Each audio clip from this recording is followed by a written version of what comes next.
everyone, and welcome to Pro Wrestling Inside and Out. My name is Brent West, along with Jack Lord up above me, Rodney West also up above me as well. We're going to talk professional wrestling. We're going to talk about a lot of stuff. Jack, we lost Angelo Mosca, King Kong Mosca this week. And Jack will give us a story on Angelo Mosca. Rodney, I have not spoke with him about what he's going to be talking about. It could be anything, and we will hear from Rodney in just a moment. Before we get started, a lot of news. WWE released over 15 wrestlers this week alone. I think 10 more from what they're saying is going to come by as well. Yeah, I think 18 actually, and another 10 they're looking at over the last 2 years. Since the first of last year, so a little under 2 years, actually, they have released 200. 200 wrestlers. That's a ton of wrestlers. Well, I get suggestions for their next list. I'd like to give them. Is your mic on, Rodney? Ralph Ziggler would be one. I'd like to see him gone.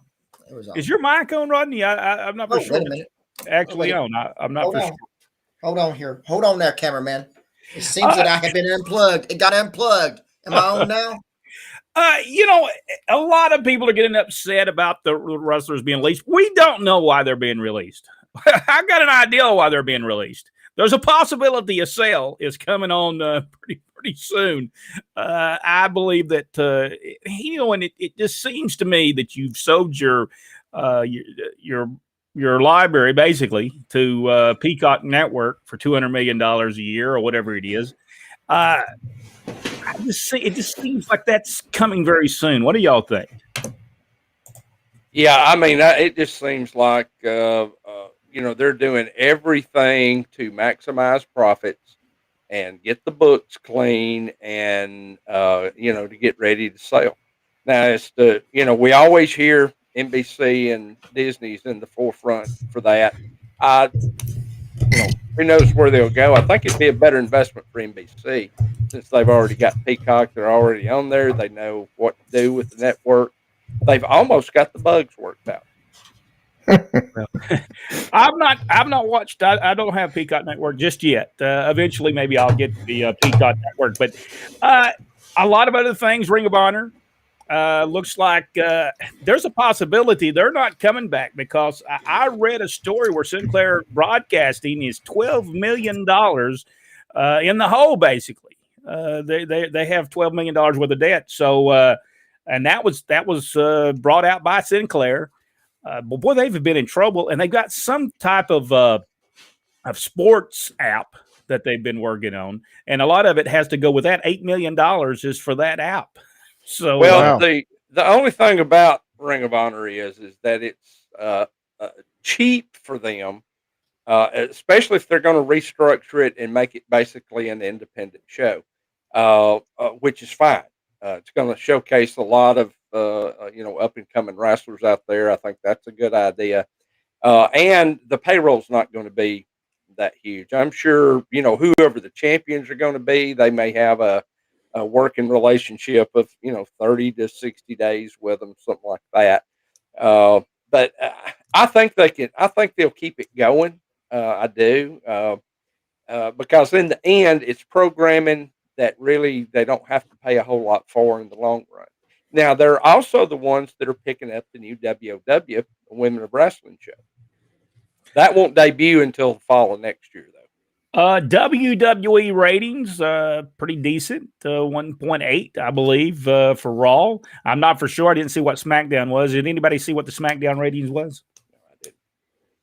AEW, I did not see the Friday, but I did see Dynamite. It's like 849,000.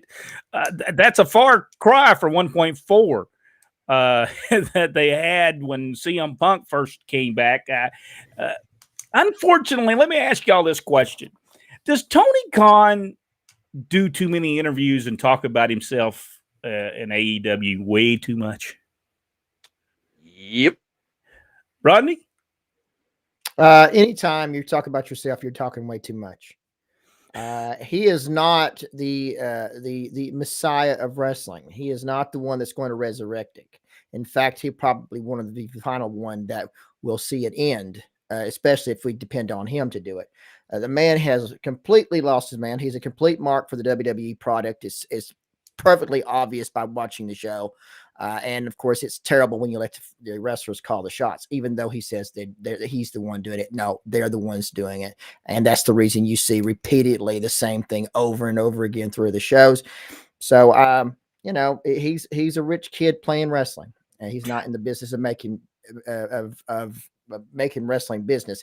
And anytime that your main purpose of opening up an organization is to harm someone else, it is doomed to fail, because your number one consideration should be about the wrestling fans and not about what Vince McMahon, the WWE, is doing. So to me, it's kind of like jumping on the Titanic. That thing is going to sink because of his purpose. His purpose of the show is to do harm to the WWE and to Vince McMahon. It is not to provide an alternative product to the wrestling fans. And no one's given that alternative. No one is actually given a sports-based, what he said they were going to give, a sports-based wrestling program. And there needs to be one. There's no doubt about it. Ring of Honor wasn't doing it as well. I mean, when a guy jumps over the top rope by himself, that shows that's not that's not a sports-based product. I don't know why they don't understand a sports-based product is going to be what the fans want to see. Because when they do something, that they always want to make it look real. Everything. Oh, it's a shoot. Oh, this thing with what's her name now? So Charlotte Flair and Becky Lynch. Look at this shoot they're having. But everything they try to make real. But then they produce their show like it's a joke. So I don't get the. I will give them kudos for the interview segment they did. I believe it was Friday night with CM Punk and Eddie Kingston. I thought that was one of the best confrontational type deals that I have ever seen. Well, not ever seen, but this year. In a long time anyway. I mean, there was so much realism put in there, so much animosity that they were taking some pretty low cuts at each other, personal, that, if you're mad at somebody, you're going to say that kind of stuff, and when it finally, they had enough and they started going at it, they did a really great pull apart. I don't care anything else about that. And their pay-per-view is this Saturday. What is that? Full Gear. And if I wasn't so cheap, I would actually buy that pay-per-view for that match alone.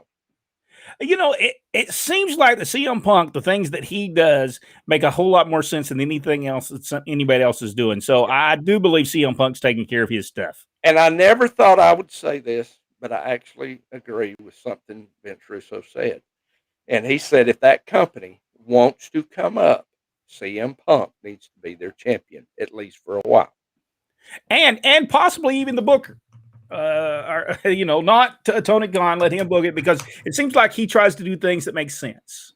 The music didn't come on when he came out to help somebody. It came on after he helped them, but it did not come on as he was helping. Because why do you have to wait for music before you help somebody? I mean, geez Louise. If I'm getting beat up, Jack, please don't wait for your music. Please come out there and help me before your music hits.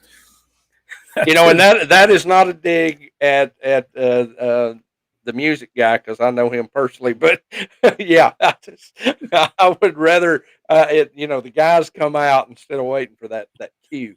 Yeah, you're getting beat up. Well, we don't have your music cued yet, so just let them get beat up a little bit more. That actually happened one time. We forgot. Actually, Larry Brock forgot to tell all the guys on one side of the dressing room. Hey, listen, Tom Pritchard is going to handcuff Danny Davis, and there's going to be a bunch of people in there. He's going to handcuff them to the ropes, and they're going to beat them and beat them and beat them, and then you're going to come out and make the save. Well, Larry Brock forgot to tell them.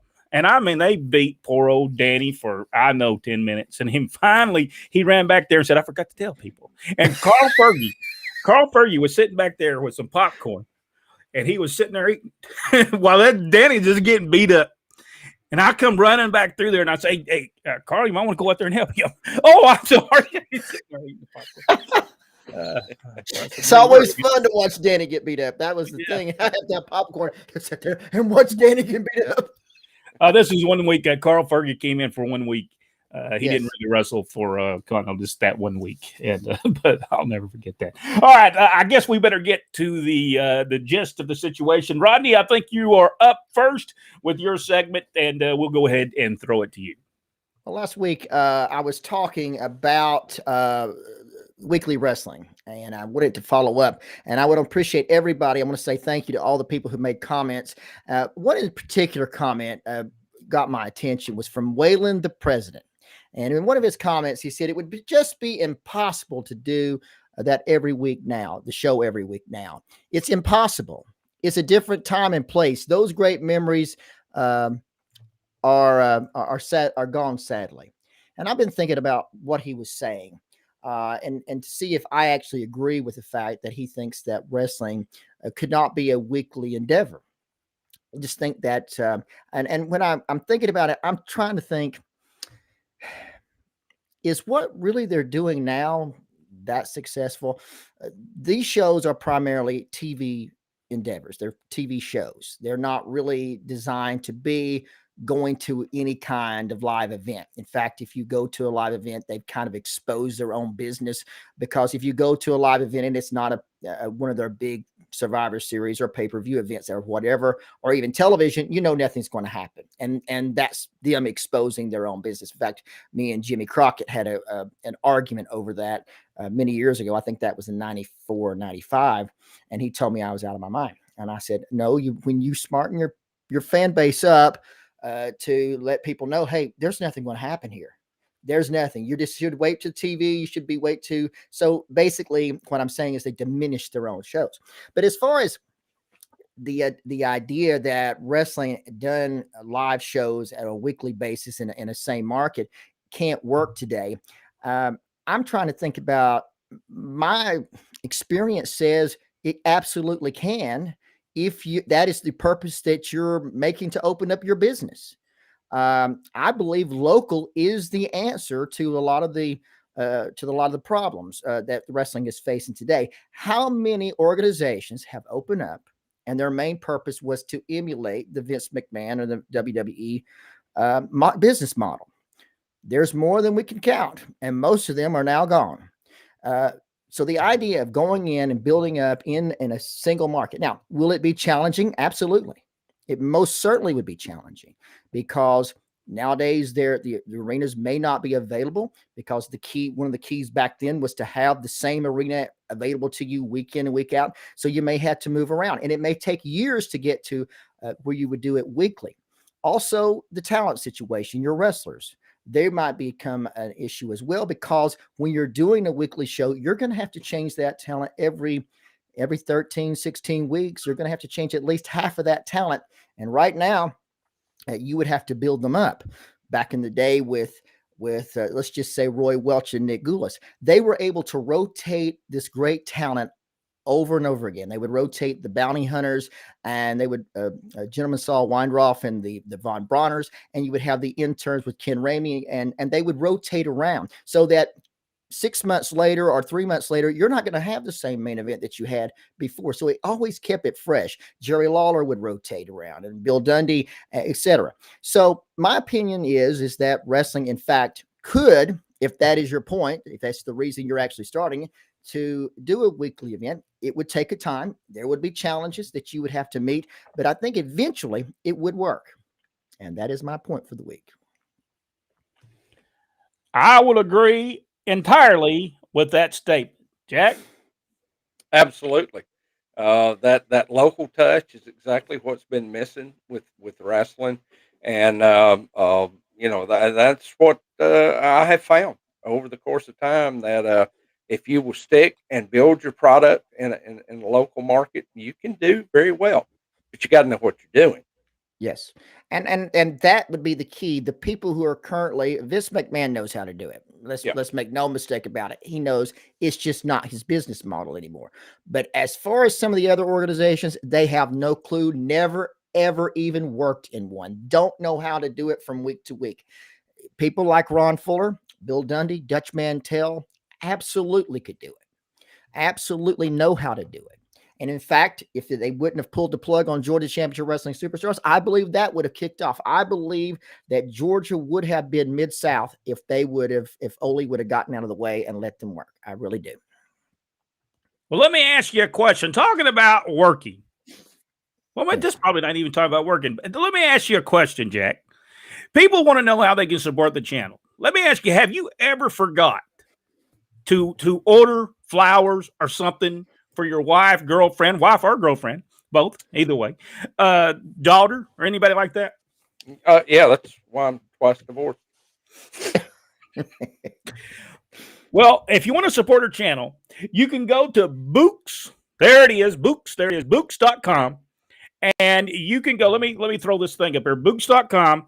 And they have a subscription. They have a subscription plan that you can do, and you'll never forget to ever order anything before. You can go on there and you can get your wife, your mother-in-law, your mother, and you can go ahead and just it's called a subscription plan, and you go to Books.com. And right now everybody can let me throw this up here real quick.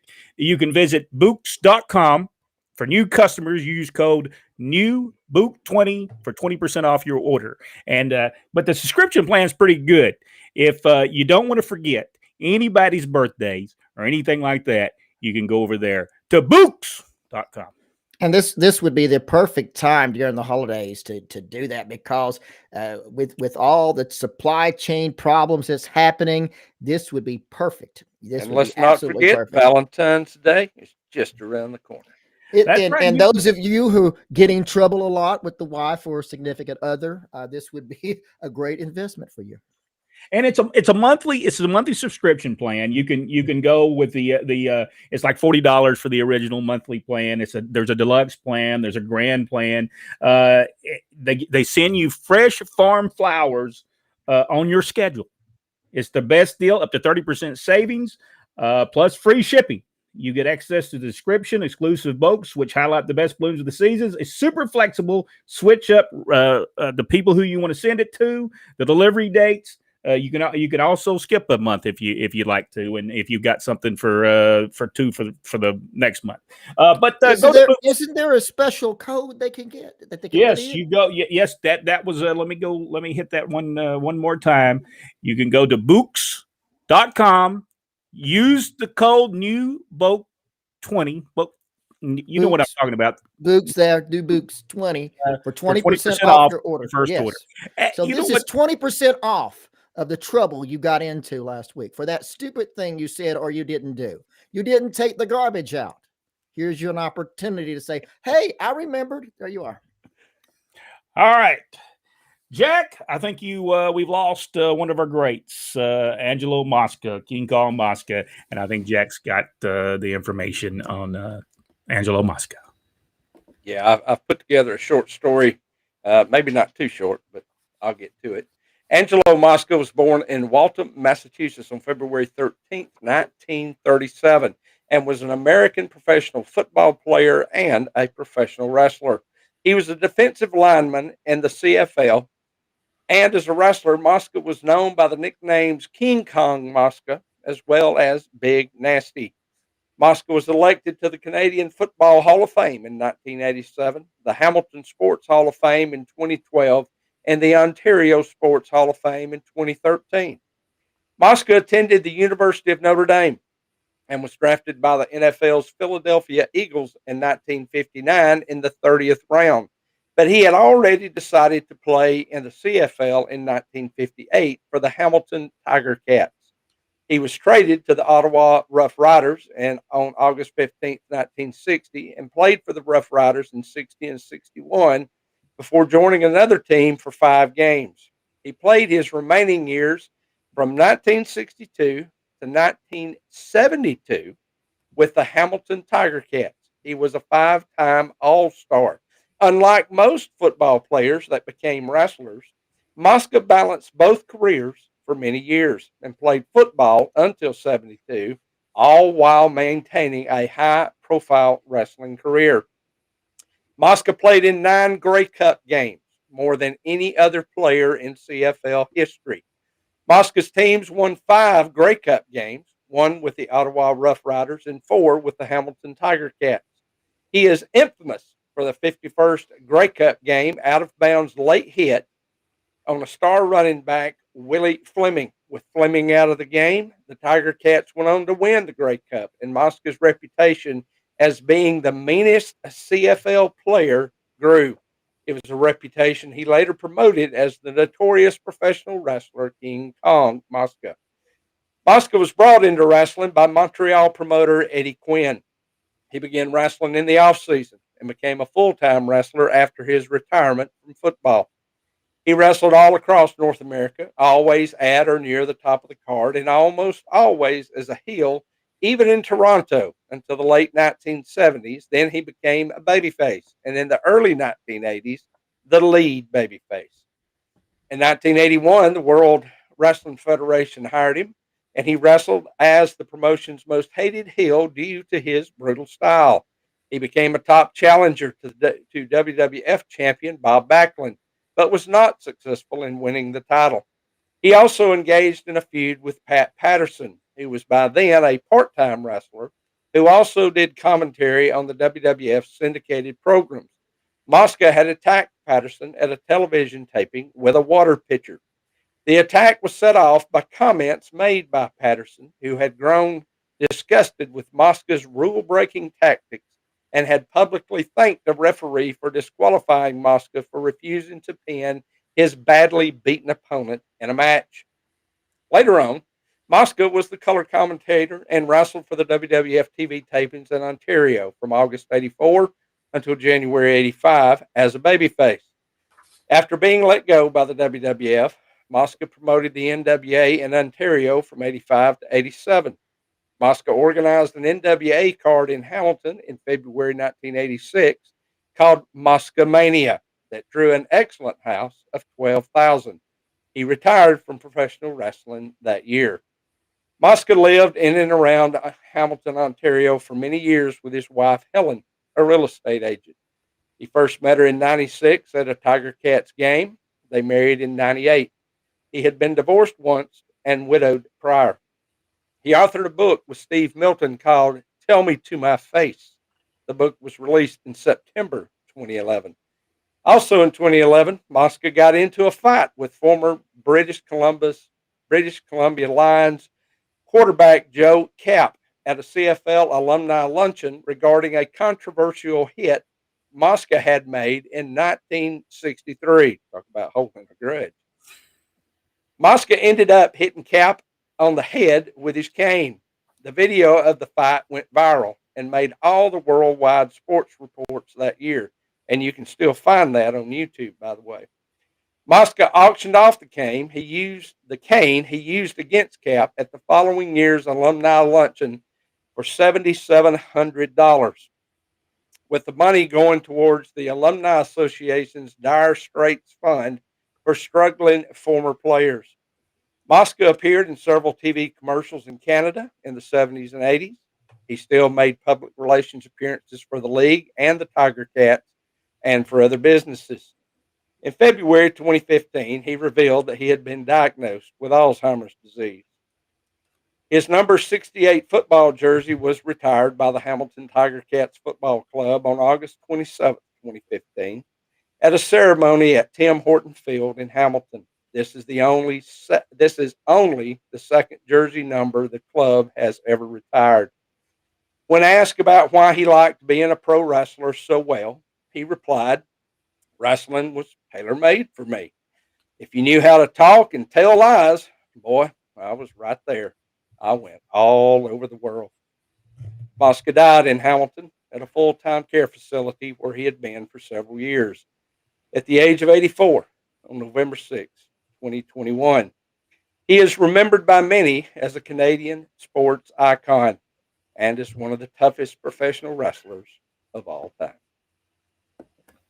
Tremendous King Kong Mosca. I loved him when he was in Georgia Championship Wrestling. What was that saying, Rodney? Again, He walks and he talks and he does exactly what he wants, and he did. He absolutely did, and nobody would get in his way because he'd get run over.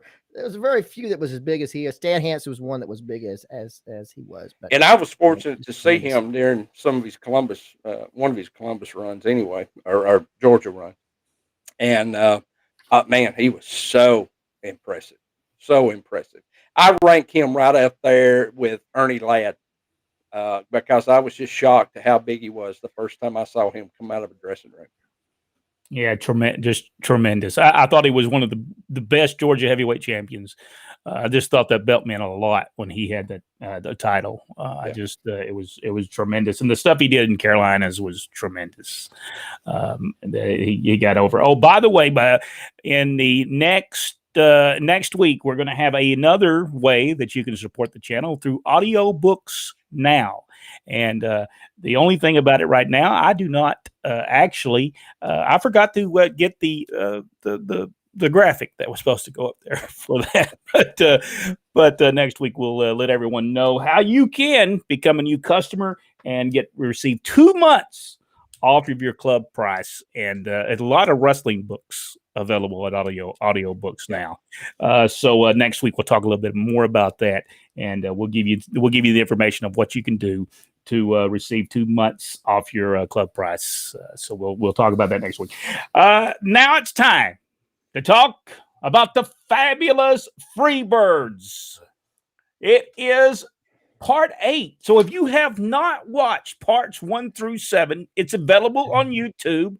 Just put the Fabulous Freebirds. Go to YouTube/Pro Wrestling Inside and Out, and you will be able to watch 1 through 7. And we talk about from the time they become the Freebirds in Memphis. Well, they actually was the Freebirds while wrestling for Ned Goulas, wasn't they? Didn't they call themselves the Freebirds? I want to say so, but I'm not 100% sure. Now, I know they were like Pretty Boy Hayes. And I don't know what Derek Gordy. I don't know. Yeah, I don't recall hearing Freebirds till later. I know they did in Memphis. They came out with the music. Yes, they did. And then if you haven't seen it, you've got to see that. I mean, Gordy and Hayes are on fire. They were there for just a very short time. At that match they had with Bill Dundee and Jerry Lawler is just great. 2 out of 3 fall match. Just great. And we talk about that, and we talk about why Michael Hayes decides to leave, and we talk about it on the very first, maybe the second one, but go watch those videos on the Freebirds. I think you'll enjoy them. Now we're at part 8, and Jack, we're going to continue. The Freebirds are still Buddy Roberts, nowhere to be seen. Still, I don't know where he went during this time. I cannot find anything on where he was at, but we'll continue looking at Georgia Championship Wrestling and Terry Gordy and Michael Hayes. Jack? September the 1st, 1981, Macon Coliseum in Macon, Georgia. Tommy Rich and Michael Hayes defeated Jimmy Snuka and Terry Gordy. On the 2nd, Municipal Auditorium in Columbus, Georgia, Michael Hayes and Mr. Wrestling number 2 defeated Terry Gordy and Jimmy Snuka. And then September the 5th, 1981, WTBS Studios in Atlanta, Georgia, Terry Gordy and Jimmy Snuka defeated Ken Hall and Abe Jacobs. You know, this was a very interesting on the 5th, on September 5th. Michael Hayes goes over a match where Andre the Giant is his tag team partner against Terry Gordy and Jimmy Snuka. Gordy throws powder in Andre's eyes, and they double up on Michael, and Kevin Von Erich comes down to help. Rodney, you remember this? Yes, I do.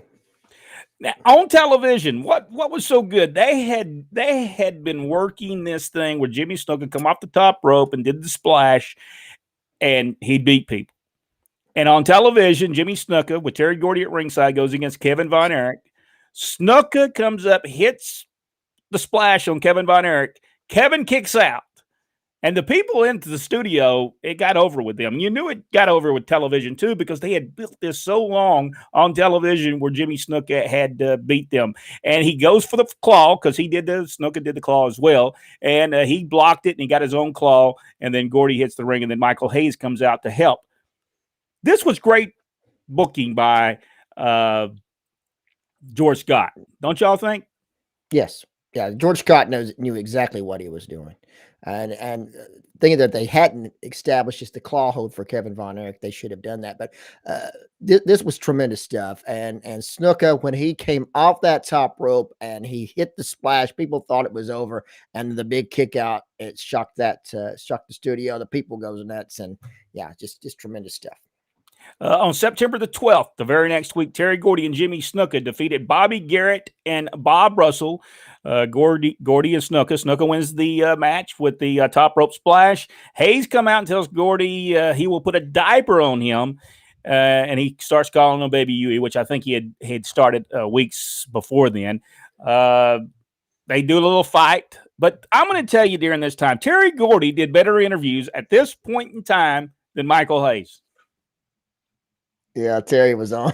He was on fire. This was some of his best stuff, Terry's best stuff. And I think it really, at this point, showed that he could do it, where he was kind of the background of Michael Hayes for a long time. But this showed him front and center. It was perfect. Jack, have you seen these interviews of Terry Gordy during this time period? I did. Yeah, I sure have. Tremendous. Yeah. I mean, yeah, I don't think Terry ever really got recognized for how good he was by himself. I know he was with Snuka then, but he rose to the occasion. Because let's be honest, Jimmy Snuka was great at a lot of things he did. Interviews were not one of them. Yeah, that's right. You're right about that. By the way, George Scott, the booker, during this time. All right, Rodney, 2 matches, and then we'll talk a little bit more about some. All right, we go to the Omni in Atlanta, Georgia on September the 12th, 1981. It's Michael Hayes and Kevin Von Erich defeating Jimmy Snuka and Terry Gordy by countout. That was for the National Tag Team Championship. Memorial Auditorium, Chattanooga, Tennessee on September 13th of 1981. It's George Wells versus Terry Gordy. On September the 27th, they're going to have a cage match at the Omni, which is, I believe, is a Saturday night. Gordy does another great interview. Like I said, really better than Michael. I believe he did better interviews than Michael. Then Michael and Kevin goes over a match from the Omni where Gordy and Snuka run away. So they're building up.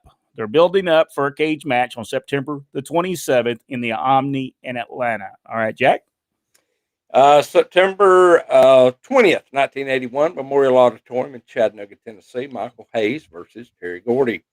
And then at the Bell Auditorium in Augusta on the 21st, Michael Hayes and Mr. Wrestling #2 defeated Tor Kamada and Terry Gordy. Let's talk about Tor Kamada just for a moment. Was Tor Kamada not just Abdullah the Butcher in that role? Did y'all notice this? Have y'all seen this? Yes. I He didn't was, see and it this. was everybody was. He was electrifying when coming to the ring. Just people from all over kept getting up, So he's standing consistent up, with any other thing I've ever seen him do. and going to the concession stand and to the restroom during the match. It was awesome. Okay. For some reason, Kevin Von Erich leaves. Rodney, do you remember why Kevin Von Erich leaves? It was I have no idea. That was just a big question mark back then. He was there 1 minute, gone the next. And then they bring in Otis Sistrunk. Mm-hmm. Have y'all ever saw him on these videos? Yep. He's about as bad as I remember him being. Punches was horrible. Horrible, just horrible. Now he got over in Columbus, Georgia, when he came out and he helped Michael Hayes when Jimmy Snuka and Terry Gordy were beating up on him. But man, Otis was bad. On September 26th, as well, 1981, Terry Gordy and Jimmy Snuka defeat Deke Rivers and George Wells. And by the way, that was a Sunday, September 27th, 1981. The Omni in Atlanta, Michael Hayes and Otis Sistrunk. You know that match had to be horrible. Defeated Terry Gordy and Jimmy Snuka and Otis Sistrunk. And Michael Hayes become the tag team champions inside a steel cage. What was the thoughts in that? Was that George Scott booking Rodney at the time? Yes, it was. It was still George. Man, I think that might be the reason he got fired. Not yet. Not yet. Yeah, man, am I just saying that? There. Jack, I'll tell you, have you seen Otis Sistrunk? Have you seen him? Yes, I have. He didn't need to be in the ring, did he? He didn't need to be in the state. Oh man, that was so bad. All right, Rodney, we'll talk about the other two matches. October the 2nd, 1981, we go to the high school in Porterdale, Georgia. It's Terry Gordy and Tor Kamada defeating Michael Hayes and Steve O. Then we're at the VFW Fairgrounds in Carrollton, Georgia on October the 3rd, 1981. It's Michael Hayes and Brian Blair versus Terry Gordy and Tor Kamada, and that match ended in a double disqualification. And then on October 3rd, 1981, WTBS Studios, Terry Gordy defeated Ken Timms in the during this thing. Otis Sistrunk was in a tag team match, 6-man tag team match, and he should not have been in that. That was just horrible. That was embarrassing. That should never made it on television. Why? Why did they do that? All right, Jack. October the 5th, 1981, Bell Auditorium in Augusta, Georgia, Terry Gordy defeated Michael Hayes. And then on the 6th, at the Macon Coliseum in Macon, Tommy Rich and Michael Hayes defeated Terry Gordy and Tor Kamada by disqualification. All right, on October 10th, 1981, the WTBS Studios in Atlanta, Georgia, Terry Gordy defeated Jim Underhill. Terry Gordy does an interview about Jim Duggan coming back, and he says that he's been in Puerto Rico, Costa Rica, or any other Rica for that matter. It's a great interview. Great interview. It is on. Actually, what you do is you put Georgia Wrestling October 1981, and it will come up. But he talks about then Michael Hayes comes out with a baby bonnet. So they're getting ready for the baby bottle matches. And Otis comes out and holds them. They put the baby bottle on Terry Gordy and put the baby bonnet on. And do you remember this, Rodney? Yeah, it's good stuff.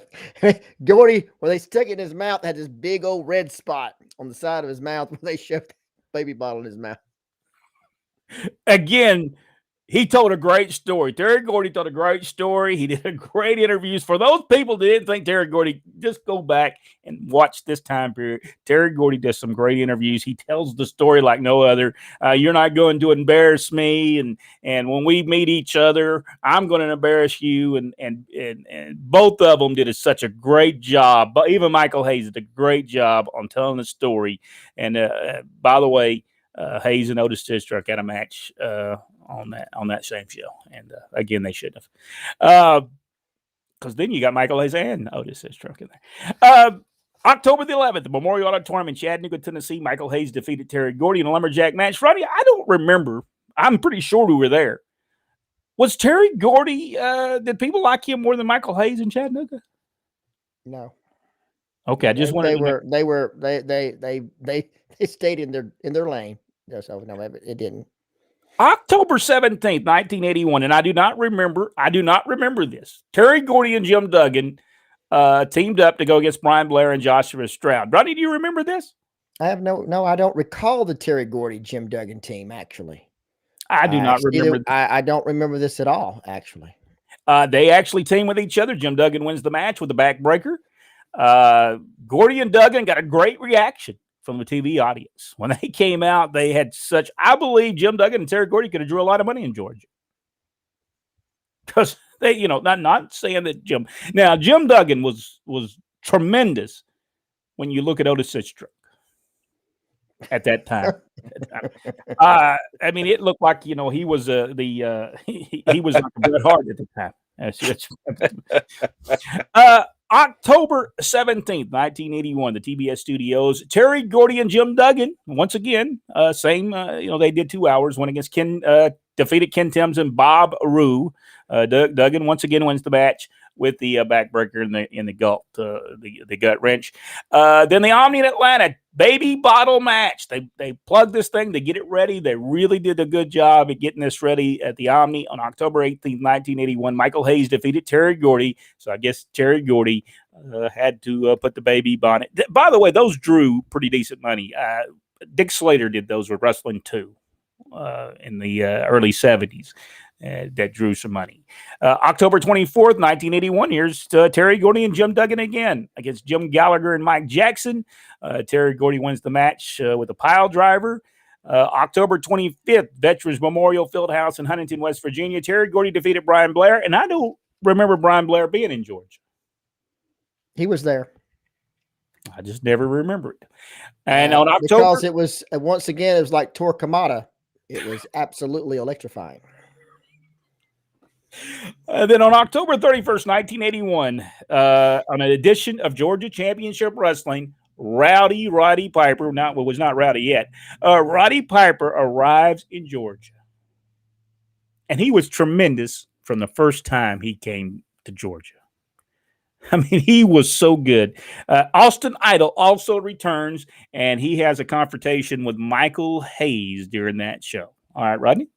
All right, we go to the Omni in Atlanta on November the 1st, 1981. Terry Gordy defeats Brian Blair. Bell Auditorium, Augusta, Georgia on November the 2nd, 1981. It's Michael Hayes and Mr. Wrestling 2. Michael Hayes, Mr. Wrestling 2, and Dusty Rhodes defeating the Great Mephisto, Ray Stevens, and Terry Gordy by disqualification. Then we go to the Gadsden Coliseum, Gadsden, Alabama on November the 7th, 1981. It's Terry Gordy and Jim Duggan against Mr. Wrestling 2 and Michael Hayes. On November 7th, 1981, at the WTBS Studios, Georgia Championship Wrestling, they start pushing the annual tag team tournament for Thanksgiving. Terry Gordy defeated Jim Gallagher, and evidently Terry Gordy and Austin Idol were going to start teaming with each other, and they started kind of showing that as Austin Idol returns once again, confronts Michael Hayes again on this television show. Michael Hayes defeated Ed Timms during that. Hayes wins with a bulldog, and I don't understand this, and maybe y'all can explain this to me. Why did Austin Idol come out in a mask? And then, because he had already talked to him twice, why did he come out with a mask and attack Michael Hayes? He had done this 2 weeks in a row. This is not just the first time this had happened. Yes. This had been done a few weeks before Austin Idol, had the mask taken off. So it was a good job of building it to see exactly who it was that was doing the attack. But, you could tell that was Michael Hayes right off the bat. You mean Austin Idol, you mean? Yeah, it was Austin Idol. I'm sorry. Because he was coming off the second rope with the elbow drop, and only Idol, I mean, you could tell that 10 miles off. Now, I will tell you, Jack had Austin Idol on his top 100. Austin Idol is tremendous right here. His interviews are great. Everything he's doing is great during this period. Austin Idol did a tremendous interview. Terry Gordy did as well. Michael Hayes does an interview, and they're going to have a match in the Omni. And it's going to be Terry Gordy and Austin Idol against a mystery partner. And the mystery partner ends up being Big Red. Because Otis Sistrunk was obviously not available. That's correct. Was that a letdown? Was it a letdown that Big Red was going to be his mystery partner? I mean, they made a big deal out of it the whole show. Or did they get over with the people? I don't know how well Big Red was known then. I remember him, being there before I left in '80. That he wasn't a top tier guy. It wasn't pushed that way. Well, on November 14th, 1981, Idol and Gordy talk about Michael Hayes having that mystery partner, and it ends up being Big Red. Terry Gordy and Austin Idol defeated Bruno Sammartino Jr. and Keith Larson. Wins the match with a knee off the second rope. Austin Idol, I believe, is the one that did it. Terry Gordy might have done it on Keith Larson. Hayes and Big Red went against Mike Sharp and Marvin Turner. And that match was like scrambled eggs in that thing. It was horrible. All right, Jack, go ahead. And then we're in Mid-Atlantic Championship Wrestling on November the 15th, 1981, Asheville Civic Center in Asheville, North Carolina. Michael Hayes defeated Terry Gordy. And on the 21st, Memorial Auditorium in Chattanooga, Tennessee, Tommy Rich defeated Terry Gordy in a lumberjack bounty match. And then on the 22nd, Ohio Expo Center in Columbus, Ohio, Bob Armstrong defeated Terry Gordy by disqualification. November the 22nd, Veterans Memorial Fieldhouse in Huntington, West Virginia. Michael Hayes and Bob Armstrong defeated Ric Flair and Terry Gordy. And that was almost an hour match. At the Bell Auditorium in Augusta on the 23rd, Buzz Sawyer defeated Terry Gordy. And then on the 26th, the Omni in Atlanta, Georgia, Terry Gordy and Austin Idol versus Michael Hayes and Big Red ended without a winner as a double disqualification. November the 28th at Memorial Auditorium in Chattanooga, Tennessee, Terry Gordy defeated Grand Apollo. And then on the 30th of November, Bell Auditorium in Augusta, Georgia, Michael Hayes and Big Red defeated Austin Idol and Terry Gordy by disqualification. By this time, Ole Anderson is back as the booker. Bob Armstrong, I believe, the assistant booker. But even though Bob Armstrong does the majority of the booking at this time. Yes. Ole is booking Charlotte as well. George Scott, I believe George Scott went to WWF, right? That sounds where about he right. ends up at? I think that's about right. And the deal with Austin Idol and Michael Hayes is absolutely perfect because of the what it was with Hayes and Austin Idol the year before. So this made a lot of sense with Austin Idol being against Michael Hayes. And it was great stuff. It was great stuff. By the way, if you like to support the channel, there's two ways to do it. If you like to support us monthly, you can go to our top of our Facebook page, and it says support this channel for $2.99 a month. Or if you like to just a one-time yearly fee of $2.99, you can do that as well. And we'll be putting that at the bottom of this video. Now it's time to talk about the top 100 wrestlers of all time. Mine at number 72 is where we're at. Mine at this point is going to be Mildred Burke. Mildred Burke, probably one of the greatest lady wrestlers of all time. She was a very good-looking lady, by the way.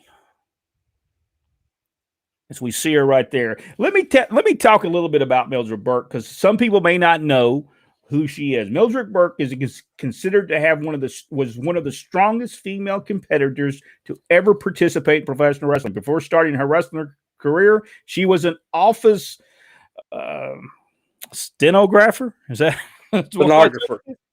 Okay, what is that, by the way? What is it? They make shorthand notes. It's kind of like a court report. Okay, all right, got you. Burke began wrestling professionally in the early 1930s. She gained a lot of attention from wrestling and defeated many male wrestlers. Several men tried to pin her and could not. Women who tried to wrestle her were even less successful. Burke became the Women's World Champion soon after she began her wrestling career. It was a title she kept for nearly 2 decades. She was the first women's champion in the United States to hold the title for more than 15 years. I think Moolah probably beat her in that situation, didn't she? Did Moolah have that belt like 22 years?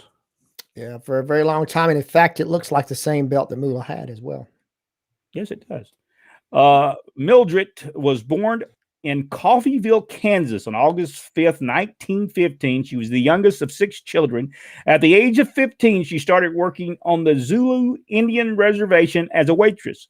When she was 17, her boyfriend asked her to marry him, and she agreed. The first wrestling match she ever saw was in Kansas City. This is when she was able to beat the Missouri State wrestling champion named Billy Wolf. At the time it's in her first wrestling match, she was pregnant and had been married for 3 years. Wolf would eventually become her second husband, as well as wrestling coach and manager. In 1935, when Burke was 19, she started working on the carnival circuit as a wrestler. A reward of $25 was offered to any man of familiar weight to wrestle Burke and tried to pin her within a 10-minute time period. There was no man who was able to earn the $25. Wow. That's tremendous. The carnival work didn't pay much, and she got a job working in an office. That was the office job we was talking about. She asked Billy Wolf to train her. Initially, he didn't want to train Burke. He told her to wrestle a man. He told her to wrestle a man he instructed to body slam her, so she would leave him alone. The man did, and then Burke came back and body slammed him. Wolf then agreed to train Burke for professional wrestling. Burke wrestled more than 200 men during the 1930s. She won every match except for one of them. Billy Wolf was making a significant amount of money promoting women wrestlers. When he was on the road with the women he trained and managed, Wolf developed a reputation of womanizer. Well, ain't that special? Burke found this behavior unacceptable, and in 1952, the couple divorced. This resulted in Burke being ostracized from many channels of the National Wrestling Alliance. The future of women's wrestling was discussed by the NWA in Chicago at the Blackstone Hotel in 1953. During this meeting, Burke was forced to stay in the hotel's lobby. Only the male members of the NWA were permitted to attend the NWA meeting. Burke's ex-husband, Wolf, was able to freely speak to the members of the National Wrestling Alliance. After this meeting, the NWA refused to recognize women's wrestling. Women were banned from the annual NWA conferences. This decreased the value of women in the world of professional wrestling. I had no idea that was that went on. Yep. Oh, that's horrible. In 1936, Burke won the Midwest Wrestling Association tournament. This gave her the first women's world title. She successfully defended the world title in 1937 by defeating female wrestler Clara Mortensen, I believe is how you would say that name. Burke then traveled around the United States and the world defending her title. In 1948, she wrestled and defeated well-known female wrestler June Byers. She defeated Elvira Songrass in 1950 at the Coral Gables Coliseum in southern Miami. During the same year, she defeated Mae Weston. Burke once again wrestled Sawgrass in 1951. She won the match and again kept the title. During the early 1950s, Mildred Burke was in Los Angeles and created the World Women's Wrestling Association. During this time, she was considered to be a woman with a perfect physique, and that does look like she had a perfect physique, no doubt. Yeah. The Los Angeles Police Department would post pictures of Burke around the police station. The goal was to inspire police officers who were out of shape to start working out in the gym. The NWA eventually started promoting women's wrestlers and claimed June Byers was their champion. Burke was also maintained her title. She worked with Bill Newman to create the International Women's Wrestlers Incorporated. The organization had offices in Sydney, Australia, New York City, as well as San Francisco. Burke also promoted women's wrestling on the international basis. She created the Worldwide Women's Wrestling Association. After retiring, Burke lived in California and operated a women's wrestling school. During her wrestling career, Burke experienced many types of injuries. She had 5 knee injuries as well as a broken nose. Her thumbs have been pushed back to her wrist after being torn from the joint. Once Burke was on her back and an opponent stomped her face. This caused severe damage to her teeth. After winning one intense match, Burke also suffered temporary blindness. Burke has a signature wrestling move she called the alligator clutch. Burke credited this move for her success with wrestling. It is one move she used to end the majority of her matches. It was a wrestling move that required speed and just the right timing. She would maneuver her opponent to be bent in an odd shape, and then Burke quickly used her weight to pin them down. Mildred Burke was able to play herself in a movie, Below the Belt. Have y'all ever seen this? I've got to see it. No, I haven't seen it. Was able to play herself in a movie, Below the Belt, which was released November 26, 1981. Robert Aldridge produced a movie called All the Marbles. It was released on October 16, 1980, where Burke was able to serve as a wrestling advisor on this movie. Each of these films were critically acclaimed and focused on professional women's wrestling. There were books written about Mildred Burke, The Queen of the Ring, Sex, Muscles, Diamonds, and The Making of an American Legend was written by Jeff Lean. It was released on September 1st, 2018. Pro Wrestling, The Famous, The Fabulous, The Famous, The Feared, and The Forgotten. Mildred Burke was written by Robert Morello. It was released on December 2nd, 2015. Mildred Burke, Champion Girl Wrestler, was written by Robert Gray Reynolds Jr. It was released on May 27th with a lot of books about her, aren't they? Mildred Burke suffered a stroke on February 14th, 1989. She died on February 18th, 1989 at Northwich Hospital. Burke was 73 years old. She is buried at Forest Lawn Cemetery in the Hollywood Hills. No doubt, Mildred Burke deserves to be part of the elite of wrestling. What do y'all think? Oh, yeah, no doubt. No doubt. This is a tremendous That's wrestling. a little bit of a story. All right, Jack. Number 72 on your list. My number 72 is a second generation wrestler who is greatly missed today, Eddie Guerrero. Oh, yes. Oh, Eddie was so good. Eddie, you could tell he enjoyed what he was doing. He enjoyed everything. Every time he got in the ring, he enjoyed wrestling. And Eddie was so smooth in the ring. When I saw him on ECW, I thought, man, this is him and Dean Malenko and a bunch of other guys that was on there at the time. Those guys were so good. And a lot of times nobody could if he was on the third match, I'd hate to have to follow Eddie Guerrero. Rodney? Yeah, he's a tremendous wrestler, no doubt.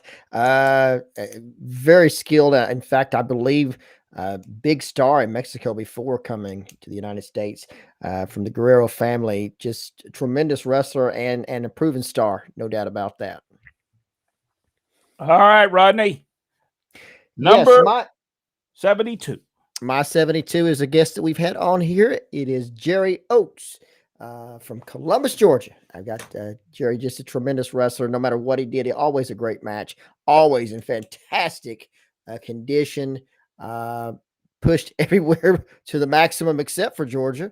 For whatever reason, we had him on the air, and he said it was pretty much politics that kept them down in Georgia. Yeah. But when he went to Louisiana, he was a North American champion. Bill Watts wanted him really bad. And no matter where they went, he and his brother as well, just tremendously gifted wrestlers. And I put Jerry Oates in number 72. And very innovative, the Oates brothers were. They did things that no one else was doing.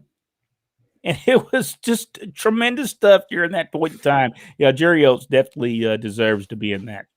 What do you think about Jerry Oates, Jack? You know, I get a question a lot of time. Who was the first big time wrestler that I ever worked with in the ring? And of course, Terry Gordy was the first, but he was the second. And he was so great in that ring. Every time that I had the opportunity to be in there with Jerry, I learned something new. He would set me down when the show was, when the match was over, and and educate me on what I'd done wrong, and never belittled me or anybody else that I ever saw around him. He actually wanted you to get better, and man, I just think the world of him. Well, on our next video, number 71. Maybe 70. We may do 2 on the very next one. All right, guys, y'all ready to see what the insiders have got to say? Let's do it. Let's go. Michael O'Rollerson. Did I get his name okay. Right? There you go. Hey, before we get going too much on them, let me mention a few birthdays that we celebrated today. Joyce Grable's birthday was today. Nick Patrick birthday was today. And friend of our show, Charles Alford. So all right, Charles, happy birthday! Happy birthday to everyone! How you doing, Michael? Good to have you on here today. Also, Glenn Shelton, howdy. Brian Young is with us. Hello, everyone. Hello to you. Wendy Harkins. Oh, The Wrestler's Wrestler. That's right. Available on Amazon. Get your book. That's a great book. Jack said he's read portions of it. And I'm almost done with it. I am this close to putting it in the mail to get my personalized autograph. There you go. Hey guys, hope all is well with y'all. Wendy Harkins, how you doing, Wendy? Glenn Allen said, "Happy birthday to Chris Jericho." All right, Chris Jericho's birthday as well today. Hello, everyone, from Jason Mundy. Rest in peace, Angelo Mosca. Let's see. Wendy Harkins, actually, it was 18. All right, what was we talking about an hour ago? I don't remember. Charles Bellflower, number 72, Pat Patterson. I believe, I've not checked my list, but I believe Pat Patterson way further on my list, down on my list. He was so good. So smooth in the ring. And if you've not seen him and Ray Stevens as a tag team, oh my gosh. Tremendous. This This is great. Hello, insiders for Mickey Mayfield. My number 72 is Ming. I'm not going to argue with that because I don't want to say anything because I don't want my nose bit off. I don't know about y'all. Even if I didn't agree with it, I'd just say, yeah, that's good. That's good. Rick Brooks. Hello, guys. How you doing, Rick? Good to see you. Rob McCabe. Sorry. McCabe. Sorry. I got this messed your name all completely up there. King Kong Bundy, number 72 for Kevin Penley. Yeah. King Kong Bundy was so good. You know, talking about King Kong Bundy for just a second. Do y'all remember when they did the thing in Atlanta with Precious Paul Ellering? And then people didn't have no clue what was even going on because they wasn't really listening to the commentary. So they didn't know why King Kong Bundy all at once started coming out because he was knocking King Kong. You know, Paul Eller is saying, don't ever tell. You know, he was telling us, don't ever tell somebody that King Kong Bundy would be a part of the what was it, the Legion of Doom? Devastation Incorporated. Yeah. We don't need him. We don't want him. There's no way we want him. Look at him and then look at us. There's no and the problem was people didn't really understand it. That was all right when he started out kicking some tail, but you know, people are thinking, I wonder why he was kicking his tail for. For sure. But good stuff. And I guarantee you they drew some money with King Kong Bundy. Who did he team with to go against the Road Warriors? I was thinking maybe it was a Superstar, but I may be wrong about that. I believe that was that very odd time right before Vince took over. Let's see here. Dennis Mitchell. Hey, hi, memories of King Kong Mosca. And how did Ronnie West feel about Angelo Mosca and Bob Armstrong feud with King Kong Mosca? 1978 Georgia Championship Wrestling. I remember Bob called King Kong Mosca Dog Mosca. I'm pretty sure anything with Bob Armstrong, he always enjoyed anyway. Bob was such a pleasure to work with. Bob never did anything that he was always professional. I don't know. There was a time that Bob wasn't professional and understood it. So, and by the way, that was a great feud.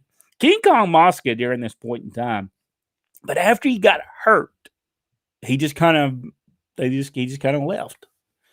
I don't know what happened, but I thought he left way too soon because he was gone by 1979, wasn't he? Yeah, it's right when the Superstar he got hurt, and I believe that Superstar. Then the Superstar comes in, and that was his spot. Well, and we know what Superstar did when he came in. So Glenn Allen Shelton says hello all. Brian Young, time for his number 72, Stan Stasiak. Stan the Man Stasiak, by the way. Right. Master of the heart punch. That's right. Now, let me ask you all this. I don't know that I actually watched Stan Stasiak wrestle. I'm not for sure. But he wasn't as bad as Ox Baker, was he? No. And Stasiak, he was scary like Ox Baker for sure. That heart punch really, that was just the way he did it was, a little terrifying there. And I remember Stan Stasiak against wrestling too. In Georgia, and Stasiak was doing a great job, and he could do an interview, just fantastic. It was I had read something about he had done an interview years before he passed away about how he came up with the heart punch, and he basically said it was the one move he figured out how to do where he didn't have to take bumps for the finish. Pretty smart. Yeah, that was. Richard, he was a big man. Stasiak was a big man. Richard Hood said, "Good evening, fellows. Happy birthday." Mickey Manfield said, "Happy birthday to Nicky Patrick," but he finally says Nick Patrick on down the thing. But yeah, hey, Nicky's fine. We'll go with that. Kevin Penley. Hi, Mr. West, and Mr. Jack. We're all misters now. My question this week for all three: what holder move would you ban? The turnbuckle power bomb comes to mind. All right, Jack, I'll let you. I would definitely ban that. I would also ban any bumps taken on the ring apron because that's just asking to get hurt. And anything that involves slapping your legs. True. Rodney? Anything off the top rope, I would ban any off the top rope or dives onto the floor. I just think they're just stupid. They've done them so much it doesn't mean anything anyway. And Exactly. you're just asking for somebody to end up in a wheelchair, and that would be something that I just couldn't deal with. I don't like that well, I guess they called it the Frankensteiner, but they called it something else as well. Maybe they call it something now. I'm not for sure what they call it, a Hurricanrana or something like that. Yeah. I'll get rid of that. That's just asking for somebody to break their neck. If it's just not, that's just a crazy thing to do. The thing with the top rope is just obscene now. The referee stands there like a moron. He's not counting. There's no way that they could do any kind of move in a 5 count. That is just ridiculous, and it's just overdone, and it just doesn't mean anything. They would. I would just take the top rope off, just so they couldn't use it anymore. You know what? I believe that started. I never liked the Super Destroyer and the Superplex. It's a move that actually could not happen unless the guy wants you to do it. You're never going to get that move. You'll never get that move. It was the beginning of the end of Georgia Championship Wrestling during that point in time because it just made no sense. It broke a lot of boards, by the way. Yes, it did.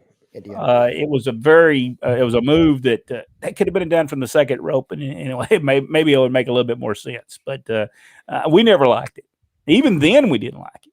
We said it, and the fans didn't much like it either because the crowds wasn't that great during that time. So, Rob, well, you have to remember now they were doing well in Ohio, West Virginia, and Michigan.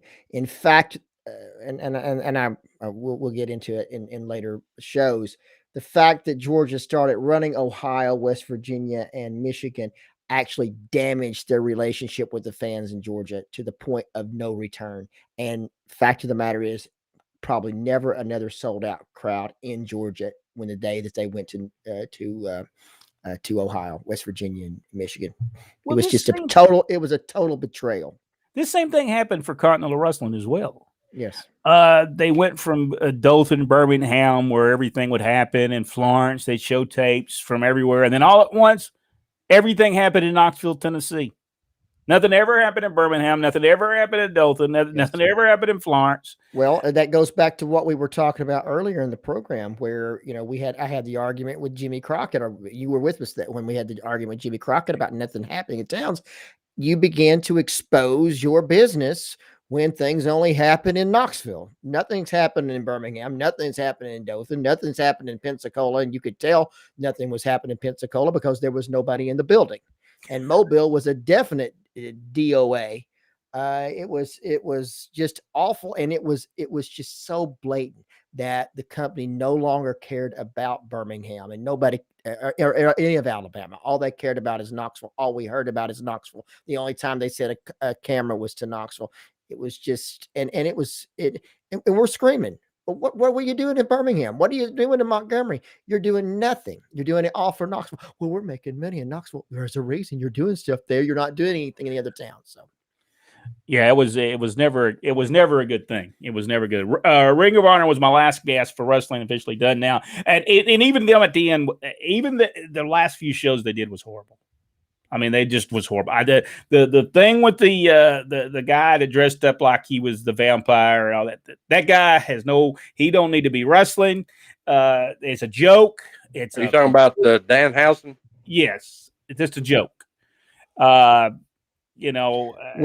honestly, I'm not Brent, saying he's not a great wrestler, but he needs to get rid of that gimmick and quit making fun of the wrestling. Well, that's the way Mr. Khan and Mr. McMahon view the show now.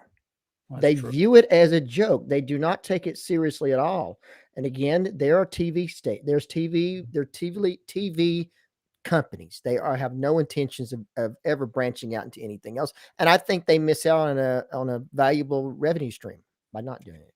Yeah, because I really truly believe if people say, well, you can't do that anymore. Well, how do we know? No one's done it in 20 years. So They how go do with the we know? safe. They go with what they know. They don't know it. It hasn't been done, like you said, in 30 years. But let's be honest. All right. Wrestling lasted for almost that type of wrestling lasted for 40 years before it went under. And the main purpose that it finally went under is the fact that the promotions didn't work with each other anymore. You couldn't rotate the talent anymore, and people get tired of seeing the same people. For instance, Drew McIntyre. And what are they doing? Are they trying to find the smallest people they have to put against him on SmackDown? That is an embarrassment. Last week, it was Mustafa Ali, who should be actually ringing the bell. And then this week, you had, what was his name? Ricochet. And that's exactly what he did. He ricocheted from one end to the ring to the other against Drew McIntyre. The only thing I really enjoyed this past week is watching Dominic Mysterio get demolished and destroyed by Bobby Lashley. One of the greatest moments of my life. What would even have been better if he would have got Ray right along with him. It was the greatest moment of my life to watch him be destroyed. Now, this is the problem right here. This is what I'm going to talk about right here.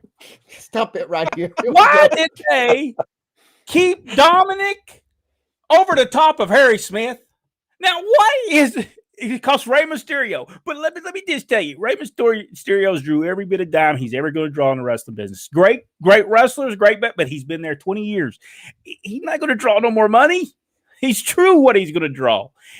So why are they keeping him when they got rid of Harry? Well, it's obvious that or Keith Lee for that. It's obvious that Vince has him on his contract with Dominic must be so bad he cannot afford to eat anymore.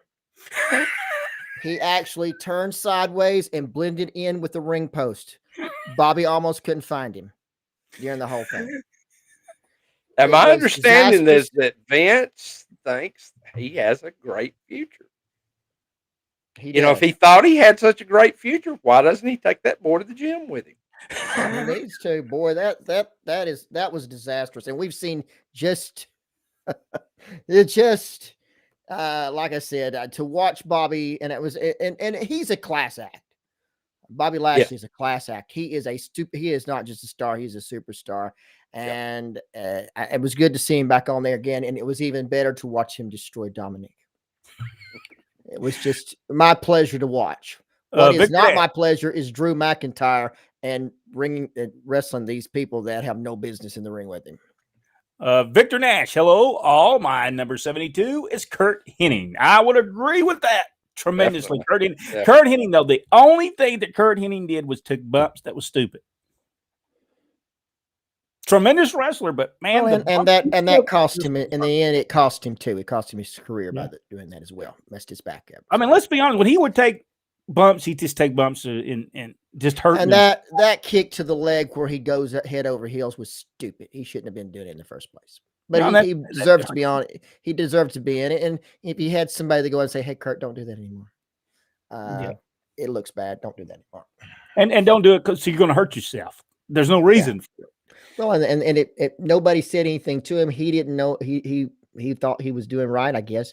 But in the end, it cost him his career. Yeah. David Bias, good evening, guys. I enjoy watching you and I learn more about wrestling. Well, thank you so much. Thank you. Charles Alford said, "Idolatry, Austin Idol, Idolmania, running wild." Wendy Hargan said, "Thank goodness I can't watch Raw or AEW. I prefer to watch old Continental Wrestling on YouTube." Yes. Good. By the way, Continental Wrestling was a tremendous show until around 1988. And things just went downhill from there. And it never came back. Love old school wrestling and new wrestling, David Bice. And we'll talk about that at some point about Continental Wrestling and the struggles that you would have that people just did not understand, the struggles that that you were going through during that time. Victor Nash, wrestling needs to bring back throwing somewhere to the top rope. It's a disqualification. I agree with you. As you say, I did say they did. Once if they want to make it legitimate, they would. They simply would. Our father would get mad at us if we used the word DQ. Yeah, he would. Mm. He said, always say disqualification. Do not say DQ. Go ahead, Rod. I'm sorry. I didn't mean to interrupt you. No, go ahead. No, I know. But once the whole thing over the top rope should have never have stopped in the first place, because they do so much in a regular match when they have a no disqualification. It's like, how is that any different than what we just saw? Except them killing off a chair. WWE. By the way, that's dead. They shouldn't use everyone a chair again. And the steps around the ring. Yeah. They've used that so many times. You would think they could just watch their own show and figure out what crap they do that don't work. You'd think if they couldn't figure out in Dothan not to go back there and hit that door every week, WWE certainly cannot figure out not to take a chair those steps every week either. You know when that became such a popular thing, I was running a show and I had metal steps, but mine were not made out of aluminum. They were real heavy metal steps, and the guys took it upon themselves to throw the other one into those steps one night, and what gave was not the steps.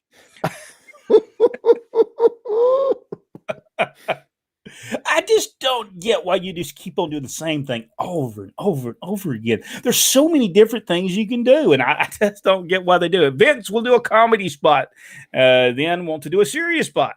That it makes no sense. I'm sure he's talking about the 24/7 match, which was a total joke and a clown act if there ever been one, and then has to come back, and then Seth Rollins and Owens, who wrestled for I think 25 I don't know. minutes. I thought that was great had it been on Red Skelton. Exactly right. But yeah, the Seth Rollins, and even though Seth Rollins is tiresome, he's just another one of those that could disappear. Needs to get off the I liked what he was wearing last night.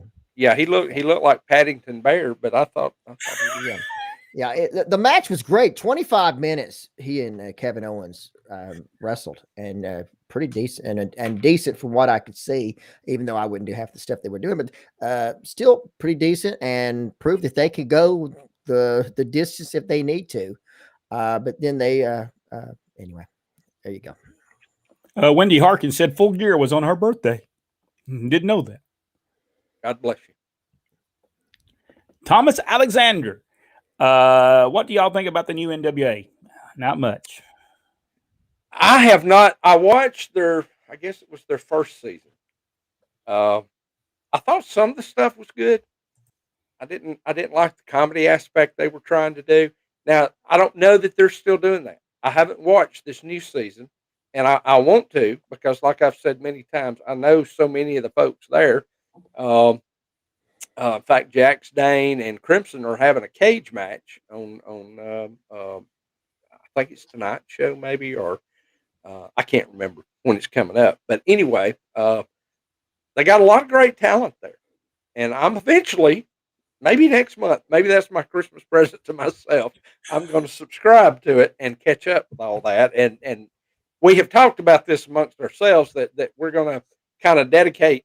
Each of us are going to find a program to keep up with, because I have honestly got to where I can't keep up with Raw and SmackDown. I just get so turned off by it. And if my girlfriend wasn't such a Jericho fan, I probably wouldn't watch AEW. So there you go. I think the things that Jericho's doing right now, I think it's horrible. I think he just does horrible things right now. It's just, but no, I've watched part of NWA. I'm not a big fan of it. I want to read this new book on the life of the Sheik. I'd like to see that. I'd like to read that as well. Victor Nash. Hey, will that be the one on the books on tape? The audio books, is that included in that? It may be. I'll have to look. I'll have all the information when I'm working, trying to ignore everybody that works there. I could put my headphones on and listen to that.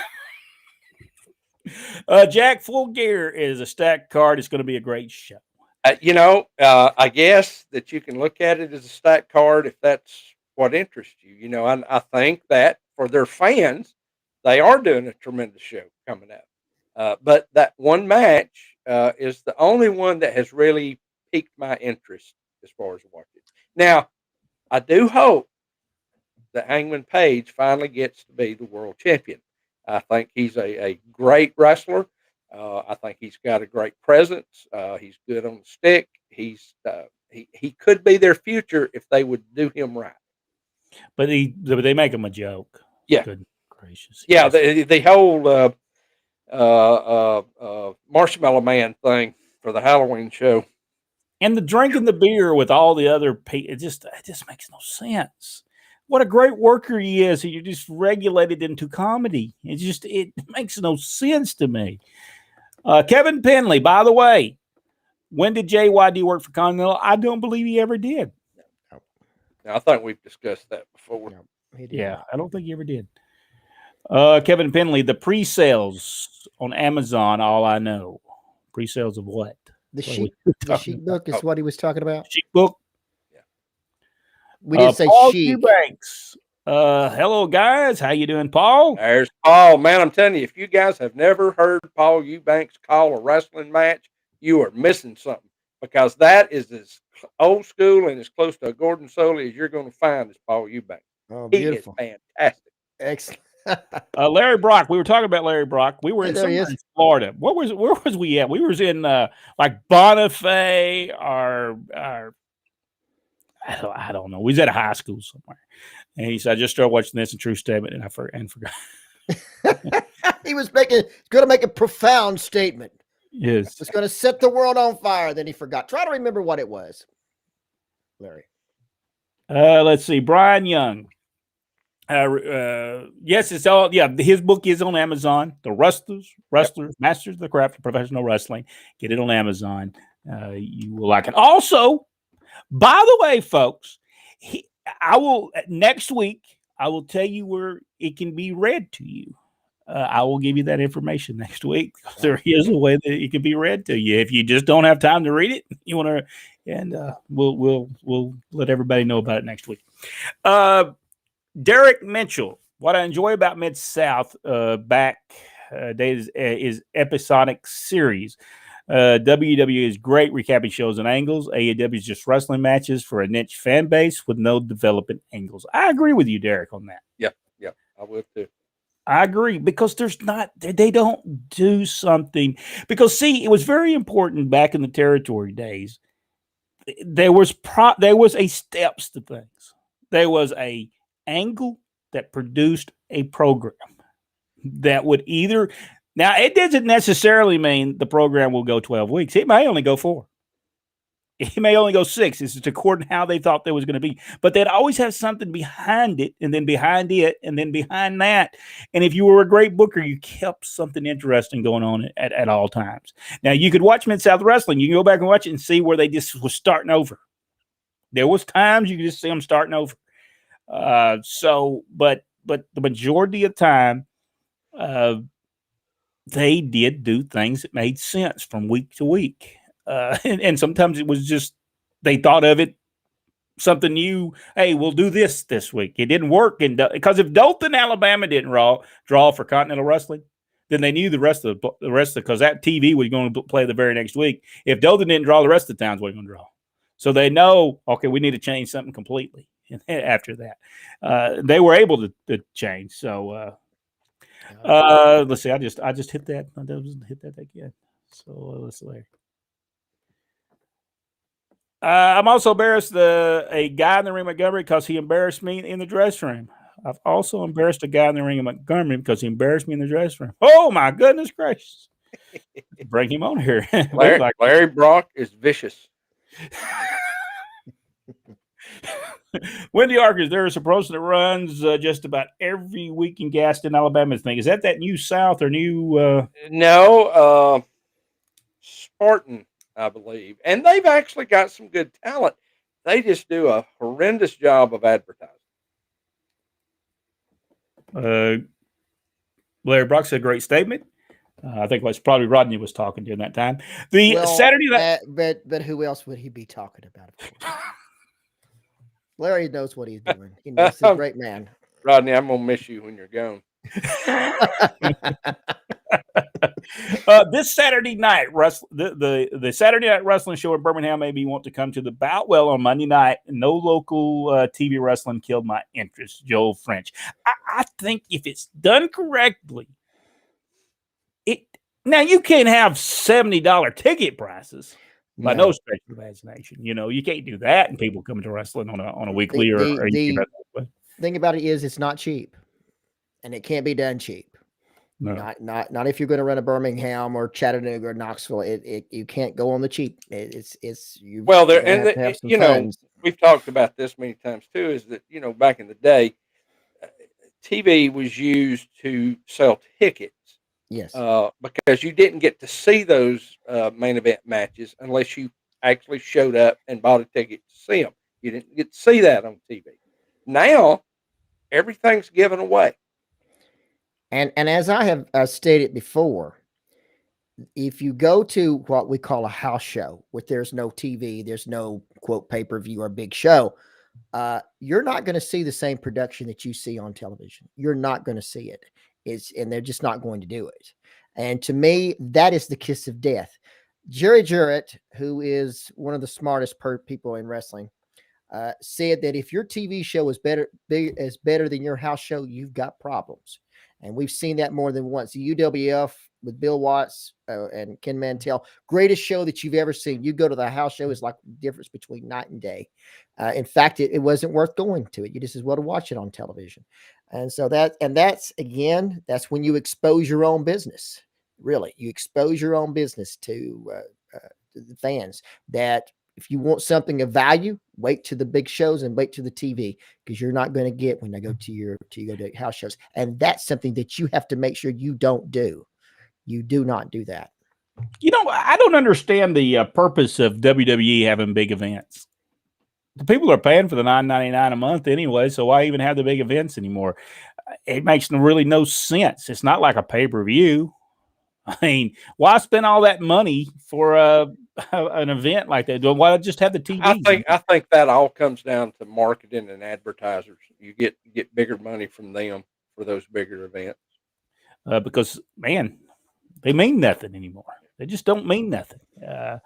Daniel Lang, did any of you guys see Paul Heyman wrestle in a door match? Yes, I did see that. I Yes. didn't see that.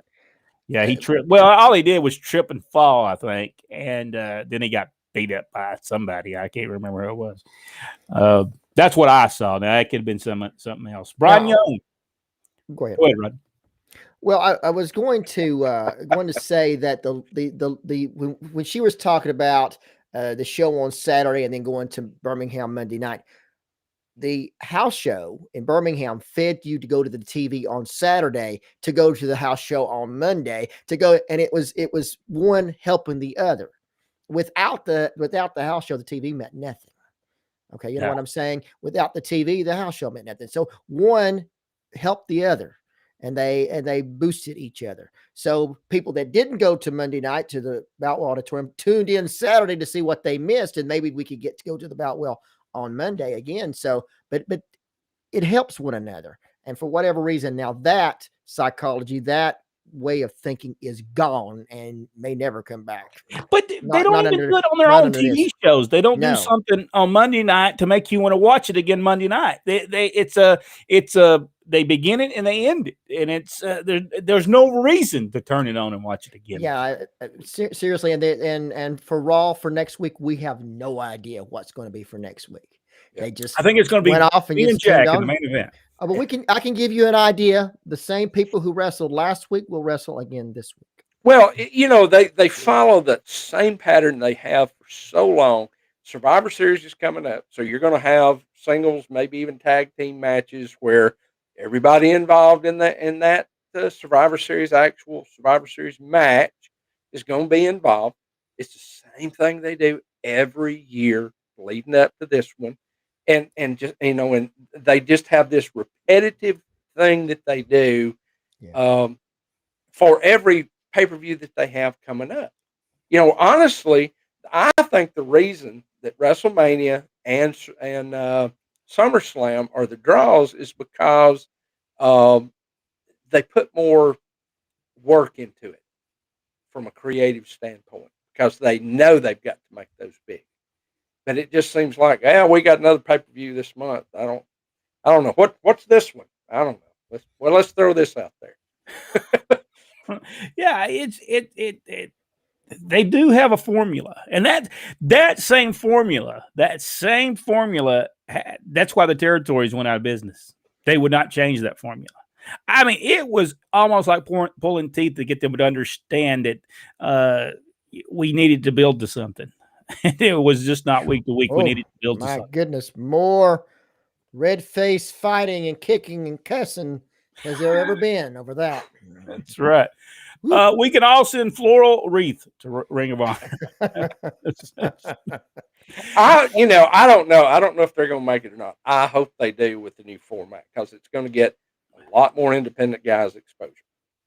I think there's a group there. Stuart Kemp talks about it. I don't know if it all hits there, but we'll try to put it up there if you're a fan of wrestling in the Northwest. We'll put that up there for you, Stuart. Okay.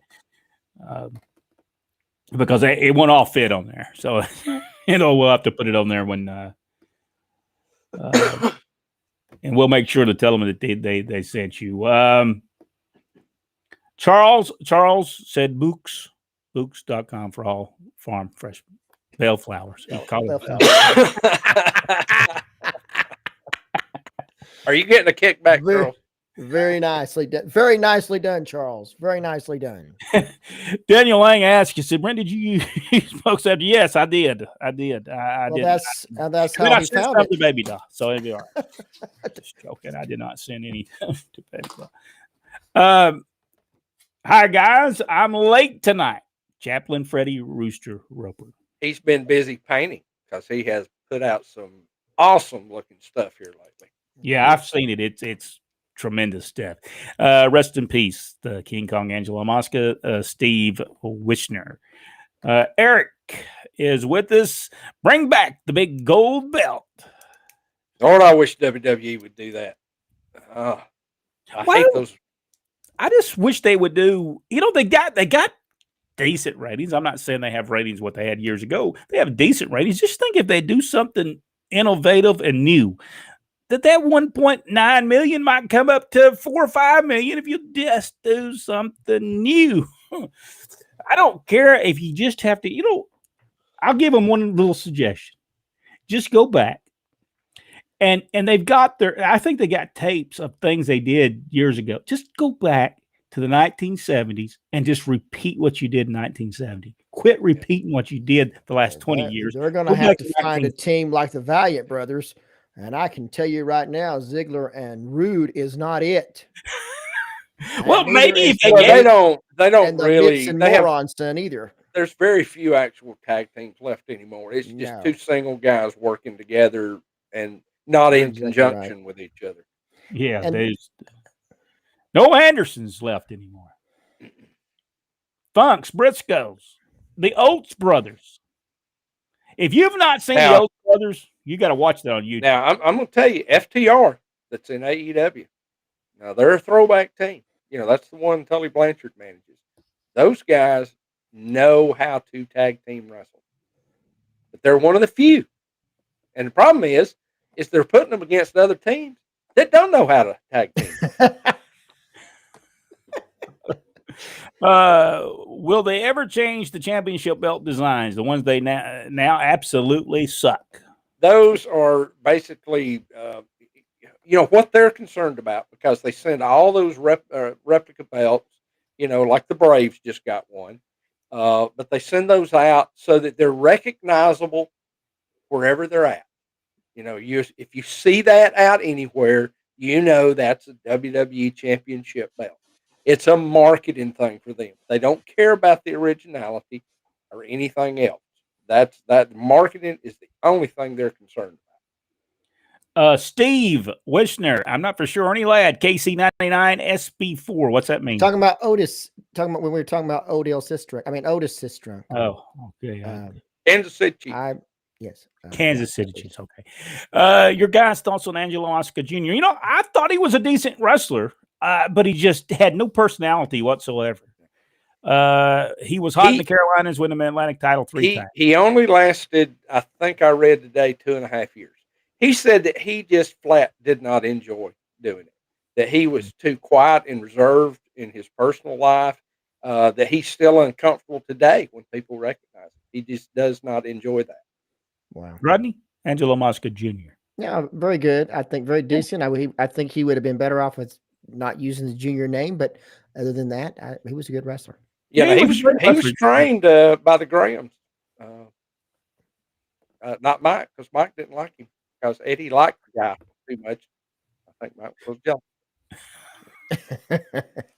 Oh, Wendy Arkins, the Fabulous Freebirds, one of my favorite tag teams growing up. Yeah, You know, I want to as we talk about the Freebirds, I want to talk about Michael Hayes for just a moment. We occasionally we may say some derogatory things about Michael Hayes, but there's no doubt that he was dedicated to what he was doing. Yeah. Truly innovator in what he was doing, and every time you saw him, he was putting 100% out there. Just check out those matches with him and Buddy against the Von Erichs or whoever. Michael Hayes is going 90-0. Him and Jimmy Garvin coming out and doing their thing. I mean, that is nothing but energy. That is nothing but dedication. I mean, he is nonstop putting 100%. And every time you saw Michael Hayes, he was giving 100%. Yeah, that no doubt. Michael was, and he loved the wrestling business. Steve Wishner, his tape thumb, talking about Ernie Ladd, the big cat. Oh, by the way, Crazy Luke Graham also had the thumb. And I watched a show one time in New York at the Madison Square Garden, I believe, and they both in the same night used their thumb during that thing. You think, Gordy did it. Do what? Gordy did it too. He called his the Asiatic Spike. Yes. Sure did. You would think, though, in one night you would say, now, one of y'all are going to have to not use the tape thumb. One of y'all can't do that. Or whoever was booking that should have not have booked them on the same card. So it's even then.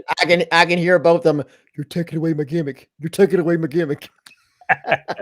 I'm glad to be joining, talking about the Freebirds. I think Terry Gordy was called pretty when Michael Hayes debuted with a bag over his head. Yes, in Memphis. In Memphis, they did that. It was a tremendous thing because Terry Gordy went out there and said, the beauty of this man. He is so beautiful. It was so good. Yeah, that was good. So it's available on YouTube. So if you've not been able to see it, that was really good. I mean, it's classic. And like I said, and watch the match. Gordy and Hayes really, you know, they're giving it all they've got, and it was really good stuff. I believe the Freebirds is the greatest trio in history. There was over in every territory, great interest music and great storylines. Yes, and that's true. You know, now they was not the first trio in wrestling. You had the Valiants, you had the Garvins. So there's been trios before them, the Grahams. So they've been a bunch of trios in wrestling, but. Steve said Georgia Championship Wrestling, not New York till TBS in 1982. Wow. I did not realize that was not on in the New York area till the end. Sean Smith, it has been said Michael was a better talker than wrestler. You know, Michael did almost everything he did, but the drop kick was decent, I thought. I never thought any of the stuff he did looked bad. I loved wrestling Michael. I thought he was good. Although I did joke with him about after our first match, I told him next time you call a drop kick, let me know and I'll bend over. His drop kicks were horrible. But other than that, Rick, can you remember the first night we saw that? Yes. The reason I told him that was because the three of us had already discussed it at one point. He didn't ask you. You haven't been talking to West Boys, have you? No, he did, and I didn't tell him. Oh, when he threw that drop kick, we just busted out laughing. Well, we told him one time we was with TV. TV was done on TBS on Saturday mornings, and we'd always go to the TV station. And so after the actual TV taping, they do some interviews, and mostly it was for guys that maybe wasn't there on Tuesday mornings or Wednesday mornings whenever they did the interview. And for the Sunday night show, which actually had better ratings than the Saturday night show, but the best of championship wrestling. So the matches, the thing was over, and there was in between the interviews and everything, and Chattanooga was going to run that night, and we told Michael, said, "Hey Michael, when you get there tonight, make sure that you don't drop kick somebody. You're going to break somebody's legs. Michael always would tell us, there comes them boys again. They're going to stir it up. And we did stir it up with Michael. They're mean West boys. We did with and we say, hey, Michael, you going to throw a drop kick tonight? Steve said that number 60, it was number 60 Raiders. Otis Sistrunk. Was he a good football player? That was in the NFL. From what I've read, yeah, he was. Well, and I looked, somebody had asked, I don't know if we've got to it yet or not, but I went ahead and looked it up. Wanted to know who trained him, and I can't find who trained him. And that's because whoever's in it, nobody did. Yeah, witness protection program, exactly what it is. Nobody wants to claim it. But he did not enjoy wrestling. His whole tenure was that short run. He left, and he was done. I think I read he was a beer salesman for a few years after that. I mean, he just stayed in the private sector. He was horrible. I mean, he was horrible. Great football player, horrible wrestler. Great human being, from what I've heard. Can you guys talk about the hand injury that basically finished Steve O's in-ring career? Well, it didn't really finish his in-ring career, but he was wrestling against Greg Kabuki, and Greg Kabuki was doing those little kicks, the side kicks, and he put his hand up, and when he did, he hit it and broke his hand. Now, for a long time, he did not go to the doctor for that as well. He did not until it just kept on getting bigger and bigger and bigger. His hand was huge, and he found out. Then he ended up having some type of infection in there, and they thought maybe he might lose his hand. I guess you do not block Greg Kabuki's kicks. Yeah, I guess he wasn't playing. You know, he wasn't. Kicks was he put them in there. And he tried to block it, and he hurt himself. Now, Georgia Championship Wrestling did a great job. Ole and Jim Barnett, they made sure that they put him in the office for a while. And he worked in the office. They let him do commentary on television. So they kept him around. You have to give them the credit they deserve. They kept him around for almost a year. But I don't think it ended his career because he came back in 1983. I think after he worked for Georgia Championship Wrestling Superstars, I think after that he decided, I'm going home. I'm going back to Minnesota, because I remember him telling us, I'm going back home. I'm getting out of wrestling business. This was 1983. Everybody that was there, that Georgia Championship Wrestling Superstars, thought about it afterwards. So even our father decided to get out of the wrestling business after that. My number 72, Buddy Colt. Yeah, Buddy belongs there, no doubt. Terry Gordy was great. Patricia, Billy Brooks, Joel French, Gordy and Hayes had a great feud in Birmingham, one of the best feuds of the day. And on our next part 9, we'll talk about Southeastern Championship Wrestling. They had a great and drew a lot of money and made a lot of money there. No matter what you want to hear other people tell you, Terry Gordy and Michael Hayes made pretty good money while they were there. Now, were they making $3,000 or $4,000 a week? No, but they were probably pulling $1,000 a week, and right there in that small territory. And Terry Gordy actually, from what we were told, lived on the pier in his van in Pensacola. So he'd go fishing all the time and just lived there. And I don't even think he had an apartment there. I think he just lived there on the pier. So I think they were enjoying their time. And watch Piper from New York on WTBS. Yeah, October 31st, 1981. The first time we see Roddy Piper. Craig Hilton, Roddy Piper, the best entertainer. But he'd get mad if you called him entertainer. He called himself a fighter. Yep. He would call himself. And he'd get mad if you said anything bad about wrestling business. I seen him on a talk show, and I mean, he got hot. Showed him all the that was Bill Maher you're talking about. Yeah, you were talking about Bill Maher. Yes. He gave him what for and what else, and he buried Bill Maher right there in front of everyone to see. He left Bill Maher sitting there with his just sitting there speechless by the time he was finished. Yeah, because he would fight you for real. Well, Medusa was having to calm him down. Yeah. Medusa was having to calm him down, or he was about to put Mr. Maher right through the floor right there. Guys, nobody knew who Piper was unless they watched the Minute Maid. That's true. They should have showed some matches of him. Even though they talked about the first show, they talked about him being a former United States heavyweight champion. They did make reference of him wrestling. They just never showed him being a wrestler. Idolmania. Really, Hulk Hogan should have had to pay Austin Idol because he is the one that had Idolmania. It was running wild before Hulkamania ever was running wild. Big Red was a big attraction in GCW. Richard Hood. I liked it. I always liked Big Red. Guys, did Ole and Bob get along? Yes, they did.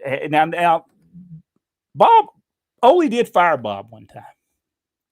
He did get rid of him. And when I think that was when, like in 1975 or something. Whenever Ole took over a book, I think he got rid. Because wasn't Bob and Robert the tag team champions at some point in 1974?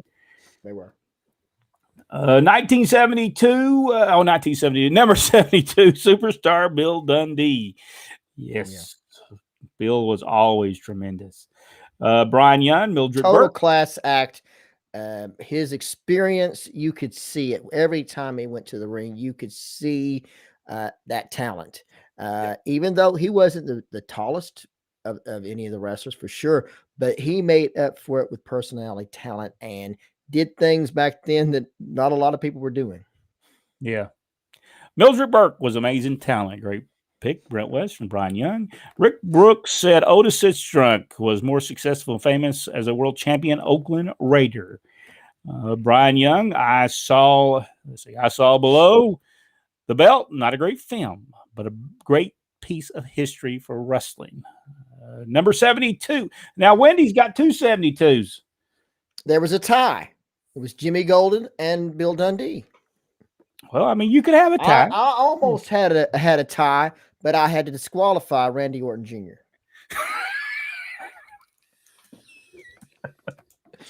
And that's the truth. I disqualified him. I had to think over that and said, does he really fit on here? And the answer to the question is no. I seen that movie many years ago. Peter Falk played a manager, I guess, part of the movie. I do vaguely remember that because I remember Peter Falk being the manager in there. Eddie was on WCW, got hurt. Eddie got hurt on WCW? I don't remember that. I don't remember. Dennis Mitchell, Jerry Oates was very underrated wrestler like Jimmy Golden. I agree with him on that. Randy Jerry Oates is my friend and favorite wrestler. He is number one, Richard Hood. Richard Hood, rest in peace. Angelo Mosca, Daniel Lang. Your guys' thoughts on Ted Oates and Rip Rogers, the Georgia version of the Hollywood Blondes? I did not like that. I didn't. I did. Ted Oates just didn't seem like he was part of a Hollywood Blondes. Well, Rip Rogers and Brenda Britton made up for it. They had enough personality for everybody. I just didn't like I don't know, just something about it. It didn't click with me for some reason. And it's not that I didn't like Ted Oates and Rip Rogers. I just didn't like I didn't see Ted Oates as a Hollywood Blonde. I guess that was the what do y'all think? I'll concur with that. Ted to me was just, he was fantastic. And, the blonde hair, all that. I didn't go for that either. Kevin Penley said, who trained Otis Sistrunk? We don't know. Now, let's remember then that they did have Ted on one side and Jerry Oates on the other, and they did wrestle each other in a tag match. Yes, they did. They did. Bundy was handcuffed to the ring on one side, and the other ring was the other Wild Road Warriors. So went against Austin Idol and Jerry Lawler in Wrestling in the Army. I bet that drew a pretty good crowd. Bundy and Blackwell versus the Road Warriors, Victor Nash. Paul, didn't they ban the Heart Bunch in 38 states and all 10 provinces? Yes. And that's perfect to do, because then when it's done in the arenas and in the matches and the referee didn't catch it, the people get not hot, and that's just same thing with the pile driver. Yes. Do that behind a referee's back, and Lord, at the heat you would get. And the way they would sell it was they would it was like that you killed them. I mean, they would be carried out. There was no, and that was required. If there was a pile driver or back then a heart punch, you were carried out most of the time. Ron Simmons, number 72 by Michael. Yeah, I think Ron Simmons, I believe he is on my list. I believe he's further down. Ron Simmons was tremendous. He really was tremendous. And he was pretty good from the beginning. Don Jardine beat up Stan Stasiak on the side of the road. It must have been that controversy between the claw and the heart punch. And let's just be honest, at this point, we know the claw beat the heart punch. Repeatedly. Canadian Destroyer should be banned. You know, when Petey Williams, I think he was the first one I ever saw do that in TNA. I thought it was great. But then everybody is doing it. It's a dangerous move for one thing. So but I agree with Victor. I think it should be banned too. Scott Irwin, yes, he was the Super Destroyer. Glenn Allen Shelton said, "Congratulations on the destruction, Rodney." Yeah, he was talking about the destruction of when I was talking about the overexposed Drew McIntyre as well as Seth Rollins, and he was and talking about the destruction of Dominique, which was a pleasure to see. I may go back and watch it again.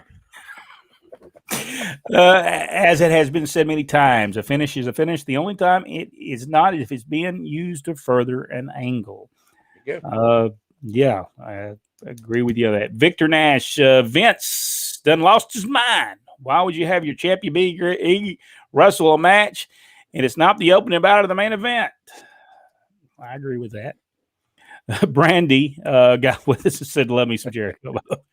That's my girl.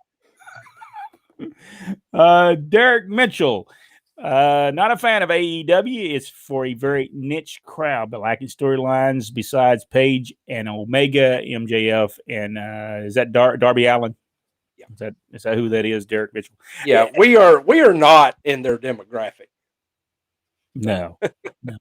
And not many people are. If you look at their if you look at their demographics, it's so sad because they talk about that demographic, that 18 to 34 or 18 to 39. It's very low. It's very low. The rest of those older people watch them. So you would wrestling itself, it's only going to get younger people to watch on a regular basis when they do something different, because it's shown that what they're doing, younger people ain't going to watch it. So, and remember the emotional investment, that emotional, that connection between fan and the crowd. Right now, AEW audience just watch the train wreck. They watch the car wreck to see the carnage, and there you have it. And that's the reason they have the niche crowd. Have any of you read John Moxley books? I've seen people talk about it. You know, I don't understand John Moxley. I heard a deal that says he didn't want to do a job for John Cena. Now, who is he not to do a job for John Cena? I mean, who has? Well, I read that story, and that was at the height of or during the build to the height of the Shield, and I can see his point, and I probably. You know, I mean, we've all gone in and argued for stuff we think doesn't make sense. But to just say, no, I'm not doing it, no. You'd be out the door, buddy. Yeah, especially with John Cena. I mean, man, I don't understand that. Look how many people beat John Cena. The person in the front row beat John Cena. That's right. Who's not beat John Cena? That's the better question. That's a smaller list. Look how many people that beat him. And not to want to get beat. Well, we won't go further with that. You know, things like that are so simple. Let him beat you, and then you turn around the next show, and the Shield comes out and leaves him laying. Doesn't hurt anybody. Just builds you up. I don't know. That's psychology, which is not used. Victor Nash, every year Survivor Series comes around, SmackDown invades Raw. Yep, that'll come this next week. I love AEW's belts, AEW's women's belts, Victor Nash. Kevin Penley, Arn Anderson's son wrestles, but he isn't related to Ole. Ole's not an Anderson either. So Gene, I believe, was the only. Gene was the Anderson. I remember Ole. I saw an account of him when somebody came to him. I don't remember who it was, and wanted to know if it was okay to use the Anderson name. And his response, "Well, it's not my name, so I don't care." What about the Briscoes from RH? You know what? They had the opportunity to go to WWE, but they would not go to the developmental place first, I think. And you have to go there first. And I don't think they would go there. Yeah, So I do like them. I'm hoping that they'll show up in AEW. Yeah, they're tremendous wrestlers. Tremendous. But Great if you'll tag team. notice, there is no indication that the Brilliant Khan is going to be taking any of those. The last headline I saw that he is considering taking some more of the Vince McMahon's garage sale. Because, but this is the reason he does that. Because he knows he can get ratings off of those people, but he knows he can't get any ratings off of Ring of Honor. So it has nothing to do. And he realizes in that as well, he knows he can't build his own stars. He has failed to do that, and he's not because he doesn't know how. Here's the point, though. Ring of Honor does have their fans. So if he would pick up a few of those, like the Briscoes, not a lot of them, but a few of them, those fans, I believe, would move over to AEW. I think that exposes him. Oh yeah, for the real fanboy he is of Vince McMahon. I'm sure that he'd like to get Vince's autograph any time of the week. That's just if Vince McMahon called him up tomorrow and said, "Tony, I love what you've been doing. I want you to come and be one of our lead writers there." He closed down AEW, and he'd be right there with Vince McMahon, and he would. I think this is an ego thing for him too, getting the WWE wrestlers, because he's not only trying to draw with them, but he's wanting to say, look, I can build these guys to be a big draw where you failed to do it. But unfortunately, he's not doing that yet.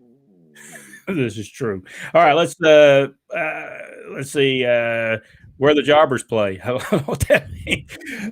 Rest in peace, Miss Bag. Yeah, I'd seen where Judy Bagwell passed away. Oh, that's Marcus Bagwell's mother. Condolences. I saw Mark, and I sent him a message, and told him I hated to hear that. People may not like Mark, but he and I have always got along. I like Mark. Umaga did it in the WWE, the tape thumb. He did it to me before he got to WWE. Luke Graham used the thumb. Yes. Dennis Bernard Bolden. Hello from East Hartford, Connecticut. My condolences to Marcus Bagwell on the loss of his mom. Sean Smith asked, when did Roddy Piper? October 31st, 1981. That was the first time that Roddy Piper started doing commentary with Michael Barr said, too late. I missed the whole show. No, you have not yet. Okay, wait. We can call off the dogs now. We've been looking for you, Michael. Sean Spencer, the Spiller walked the top of the car, then came down. That's right. That is exactly right. Exactly right. Let's see, Michael Barr. When did a drop kick become a thing? Whatever it's called. I'm not for sure. Sakura, yeah. I think it was years ago. I think that was done back in the. It sounds like a drop kick and an insecurity are two different things. That's right. Yeah, because it's kind of like a scissors, head scissors. The insecurity is, and that was just the change. They didn't want to call it the Frankensteiner, so they just switched it to the Japanese, what the Japanese promotions were calling it. New Uso wrestling on NXT. Yeah, Rikishi's youngest son. Never heard of an Insecure or whatever it is until the WWE. I don't even know what that is, to be honest with you. It was they had guys doing that in WCW, but it was the Mexican guys mostly do it. Yes. Derek said, "I'm 49 years old, and Abe just doesn't do it for me. Punk returned as happy-go-lucky guy wrestling guys from Dark and Elevation. Can you imagine Brock Lesnar return in 2011 after WrestleMania? He attacked the mid-card instead of Cena. Yeah, I agree with you. I agree. I don't think they did the right stuff with them. All right, guys, we are going to have to get off of here. Jack, you wanted to say anything about that before we leave? Say something about what? About this right there. You seem like you wanted to say something about this right here. Oh, no. I'm good. Pro wrestling, it just doesn't seem like there's no thought process anymore. Unfortunately, there's no thought put into what are we going to do with John Cena for the next 12 weeks? What are we going to do with any of these wrestlers? Glenn Ellen Shelton talked about the tease. Yes, you can go to ProWrestlingTees.com/Pro Wrestling Inside and Out and get your deal. And the sponsors we do we have talked about, and we will each week we will tell. We've also got shirts available. Brent will have to put that link up from, is it Teespring? Teespring, yeah. I believe, and that's where we can still get. You can get the coffee mugs. You can get all kinds of stuff there. Yep.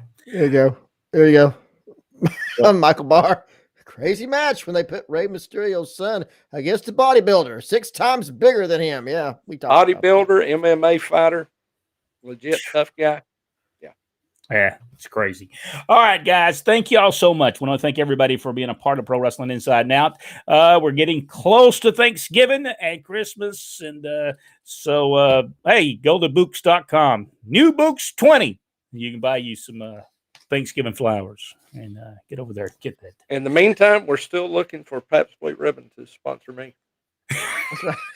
That's right. Thank you so much. Next week we'll be back Tuesday night, 7:30 p.m. Eastern Standard Time, and we'll be talking professional wrestling. Next week we might talk a little bit about what's going on today in professional wrestling as part of what I'm going to talk about. And there's no telling what Jack and Rodney will come up with for next Tuesday night. We'll see everybody next Tuesday. Thank you so much for being a part of Pro Wrestling Inside and Out. Until then, thank you, and everybody have a good week.